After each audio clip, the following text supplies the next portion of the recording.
ಬಡ ಬ್ರಾಹ್ಮಣರು ಕಾಲಾನಂತರದಲ್ಲಿ ಕಾಲ್ಪನಿಕ ಸತ್ಯವು ಹೇಗೆ ಸತ್ಯವಾಗುತ್ತದೆ ಎಂಬುದು ನೋಡುವುದು ಆಶ್ಚರ್ಯಕರವಾಗಿದೆ. ಸತ್ಯ ಮತ್ತು ನೈಜ ಇತಿಹಾಸದ ಆಧಾರದ ಮೇಲೆ ಸತ್ಯವನ್ನು ಪರಿಶೀಲಿಸೋಣ. 1. ಮೊದಲಿಗೆ ಹಿಂದೂ ಧರ್ಮದಲ್ಲಿ ಒಬ್ಬನೇ ಬ್ರಾಹ್ಮಣ ದೇವರಿಲ್ಲ. ಎಲ್ಲ ದೇವರುಗಳು ಹಿಂದುಳಿದ ಜಾತಿಗಳು, ದಲಿತರು ಮತ್ತು ಬುಡಕಟ್ಟುಗಳಿಂದ ಬಂದವರು. ಹಿಂದೂ ಧರ್ಮದಲ್ಲಿ ಬ್ರಾಹ್ಮಣರು ಎಂದಿಗೂ ದೇವರ ಪರಿಕಲ್ಪನೆಯನ್ನು ರಚಿಸಲಿಲ್ಲ.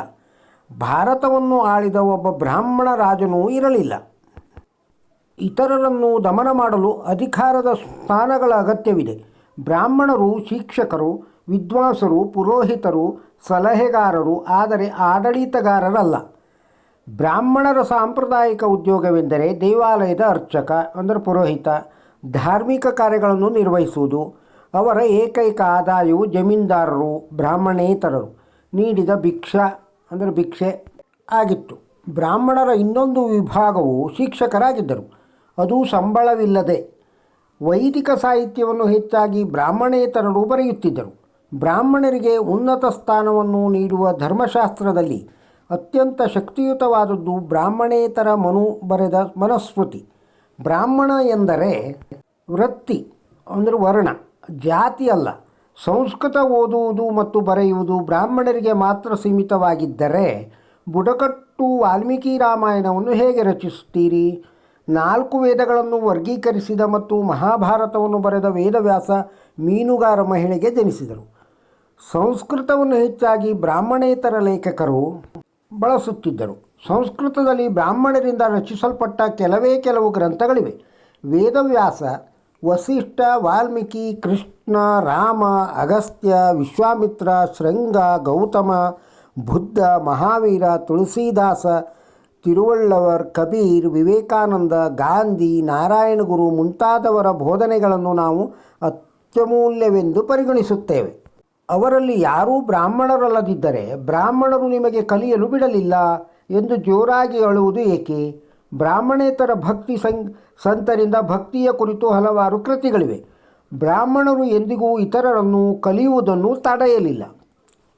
ಇತಿಹಾಸ ಯಾವುದೇ ಸಮಯದಲ್ಲಿ ಬ್ರಾಹ್ಮಣರು ಶ್ರೀಮಂತರಾಗಿರಲಿಲ್ಲ ಅಥವಾ ಶಕ್ತಿಶಾಲಿಯಾಗಿರಲಿಲ್ಲ. ಯಾವುದೇ ಹಳೆಯ ಭಾರತೀಯ ಕಥೆಯ ಪುಸ್ತಕವನ್ನು ಎತ್ತಿಕೊಳ್ಳಿ, ನೀವು ಗರೀಬ್ ಅಂದರೆ ಬ್ರಾಹ್ಮಣ, ಬಡ ಬ್ರಾಹ್ಮಣ ಪುಣ್ಯವೆಂದು ಉಲ್ಲೇಖಿಸಿರುವುದನ್ನು ನೋಡುತ್ತೀರಿ. ಸುಧಾಮ, ಕೃಷ್ಣ ಕಥೆ ನೆನಪಿದೆಯೇ? ಅವರ ವೃತ್ತಿಯನ್ನು ಸಮಾಜದ ಅತ್ಯುನ್ನತ ಸ್ಥಾನವೆಂದು ಪರಿಗಣಿಸಲಾಗಿದ್ದರೂ ಬ್ರಾಹ್ಮಣ ತಪಸ್ವಿಗಳ ಬದುಕುಳಿಯುವ ಏಕೈಕ ಮಾರ್ಗವೆಂದರೆ ಜನರು ನೀಡುವ ಭಿಕ್ಷೆ. ಬ್ರಾಹ್ಮಣರ ದೊಡ್ಡ ಕೊಡುಗೆ ಎಂದರೆ ಭೂಮಿಯಲ್ಲಿ ಇದುವರೆಗೆ ಮಾತನಾಡುವ ಅತ್ಯುತ್ತಮ ಭಾಷೆಯನ್ನು ಸಂಸ್ಕೃತವನ್ನು ಉಳಿಸಿಕೊಳ್ಳುವುದು. ನೀವು ಇಂಗ್ಲೀಷ್ ಅಥವಾ ಅರೇಬಿಕ್ ಕಲಿತರೆ ನಿಮಗೆ ವಾಣಿಜ್ಯ ಪ್ರಯೋಜನಗಳಿವೆ.